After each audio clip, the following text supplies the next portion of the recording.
नमस्कार विद्यार्थी मित्रांनो, आज आपण इयत्ता 6वी विषय मराठी यामधील धडा क्रमांक 4 अनुभवांच्या खाणी या पाठाचा संपूर्ण स्वाध्याय पाहणार आहोत. पाहूया पहिला प्रश्न. प्रश्न क्रमांक 1, का ते लिहा. त्यातील अ, घरी येताना सौरभचा चेहरा फुललेला होता कारण. उत्तर, त्याला शाळेतल्या अनुभवांच्या खाणी समृद्ध करती वाणी या स्पर्धेत प्रथम क्रमांकाचे बक्षीस मिळाले होते. त्यातील आ प्रश्न आहे, सौरभ घरी आला तेव्हा आई घरी नव्हती कारण. उत्तर, ती शेजारच्या राधा काकूकडे गेली होती. पुढचा प्रश्न, सौरभच्या शाळेने एक उपक्रम घेतला कारण. उत्तर आहे या प्रकारे, मराठी भाषेला अभिजात भाषेचा दर्जा मिळाला होता. पुढचा प्रश्न आहे, आजी चकित होऊन सौरभकडे पाहत राहिली कारण. उत्तर, सौरभ न थांबता धाड धाड म्हणींवर म्हणी सांगत राहिला होता. पुढचा प्रश्न आहे, प्रश्न क्रमांक 2, कोण ते लिहा.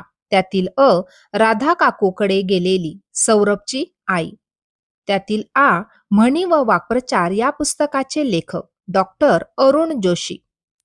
पुढचं, धाडधाड म्हणी सांगणारा सौरभ आणि सौरभकडे कौतुकाने पाहणारी कोण, तर आजी. पुढचा प्रश्न आहे, प्रश्न क्रमांक 3, 2 ते 3 वाक्यात उत्तरे लिहा. त्यातील अ, म्हणींवर आधारित स्पर्धेची अट कोणती होती. उत्तर, स्पर्धकाने सांगायच्या म्हणीमध्ये आपल्या शरीराच्या अवयवाचा उल्लेख असणे आवश्यक होते. पुढचा प्रश्न आहे, ही स्पर्धा मी आजीमुळे जिंकलो असे सौरभ का म्हणाला. उत्तर, सौरभची आजी नेहमी म्हणींचा छान वापर करत असे. सौरभने तिच्या नवीन म्हणी वहीत लिहून पाठ केल्या होत्या, म्हणून तो ही स्पर्धा जिंकू शकला. पुढचा प्रश्न आहे, म्हणी व वाक्प्रचार यांची वैशिष्ट्ये कोणती. उत्तर, म्हणी व वाक्प्रचार कमी शब्दात मोठा आशय व्यक्त करतात. ते भाषेला गोडवा देतात, बोलणे परिणामकारक करतात आणि संस्कार, शहाणपण व व्यवहार ज्ञान मिळवून देतात. पुढचा प्रश्न आहे, लिहिते होऊया. या पाठातील प्रसंगावरून तुमच्या शब्दात कथा तयार करा व लिहा. उत्तर, सौरभ शाळेतून उत्साहात घरी आला आणि त्याने आजीला स्पर्धेत मिळालेले बक्षीस व प्रमाणपत्र दाखवले. शाळेत शरीराच्या अवयवांवर आधारित म्हणी सांगण्याची स्पर्धा होती.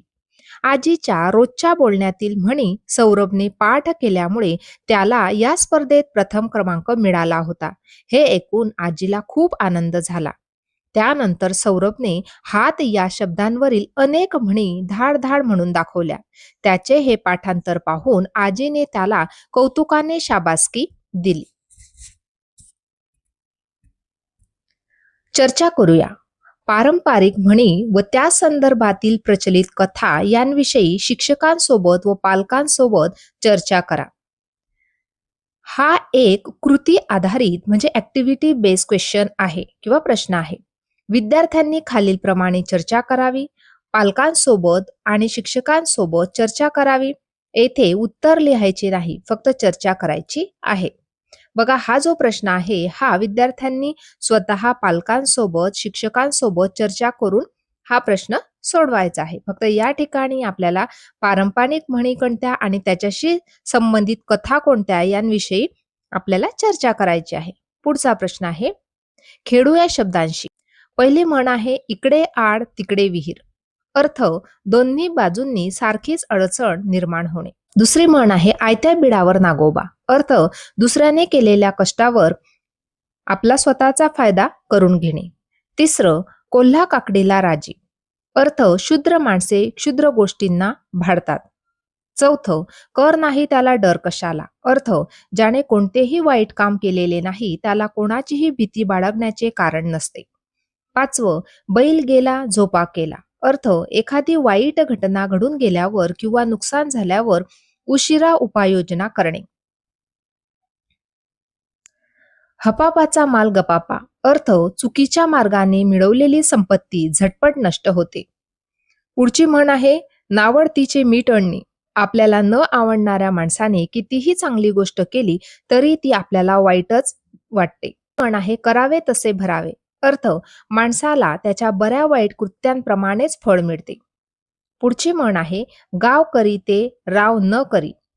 अर्थ, जे काम सामान्य लोक एकत्र येऊन एकजुटीने करू शकतात, ते काम एखादा श्रीमंत किंवा सत्ताधारी माणूस एकटा करू शकत नाही.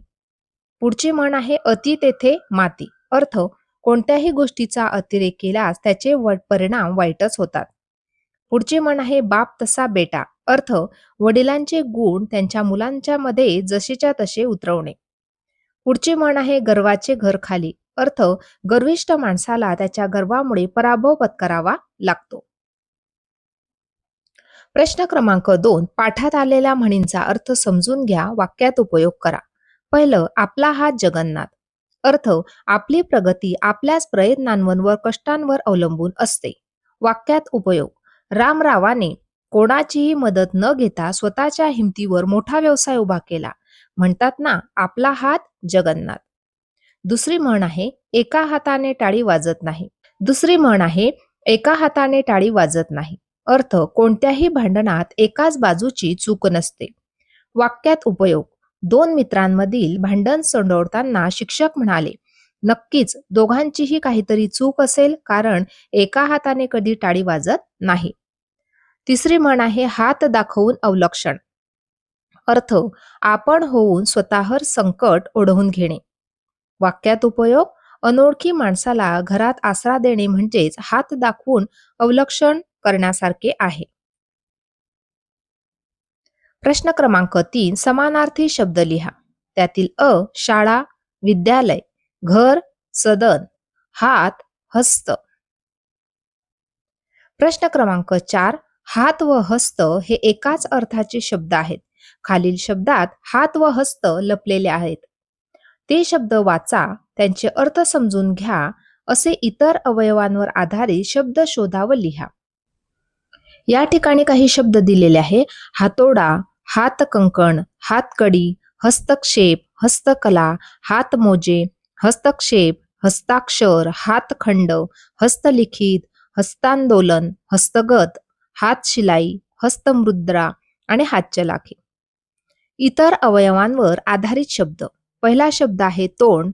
संबंधित शब्द आहेत तोंडपाठ, तोंड ओळख, मुखपृष्ठ, मुखवटा, तोंड मिळवणी. दुसरा शब्द आहे डोळा. डोळे झाक, नेत्रदान, डोळे मिचकावणी, नेत्रदीपक,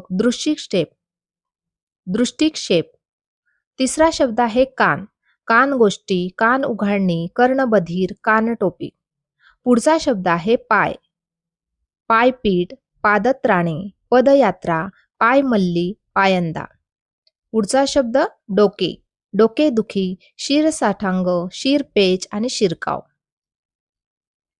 कृतीतून शिकूया. उपक्रम, पाठात आलेल्या म्हणींव्यतिरिक्त मानवी अवयवांवर आधारित असलेल्या म्हणी माहिती करून घ्या. जास्तीत जास्त म्हणींचा संग्रह करा, वहीत लिहा. पहिलं, नाक. नाकापेक्षा मोती जड. दुसरं, कान. भिंतीलाही कान असतात. तिसरं, पाय. अंथरूण पाहून पाय पसरावे. चौथं, तोंड. तोंड दाबून बुक्क्यांचा मार. पाचवं, पाठ. पाठीवर मार, पण पोटावर मारू नको. सहावं, डोके किंवा शिर. शिर सलामत तर पगडी 50. पुढचं, बोट. पाचही बोटे सारखी नसतात. आम्हाला हे समजले. म्हणींचा अचूक अर्थ सांगणारा पर्याय निवडा. पहिला आहे घरोघरी मातीच्या चुली.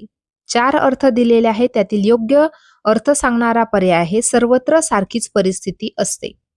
दुसरं, थेंबे थेंबे तळे साचे. या ठिकाणी 4 अर्थ दिलेले आहेत. त्यातील योग्य पर्याय आहे थोडी थोडी बचत केल्याने कालांतराने मोठा साठा होतो. अशा प्रकारे आज आपण या पाठाचा संपूर्ण स्वाध्याय पाहिला. आजचा व्हिडिओ कसा वाटला ते नक्की कॉमेंट करून कळवा आणि व्हिडिओला लाईक, शेअर आणि सबस्क्राईब करायला विसरू नका मित्रांनो. धन्यवाद.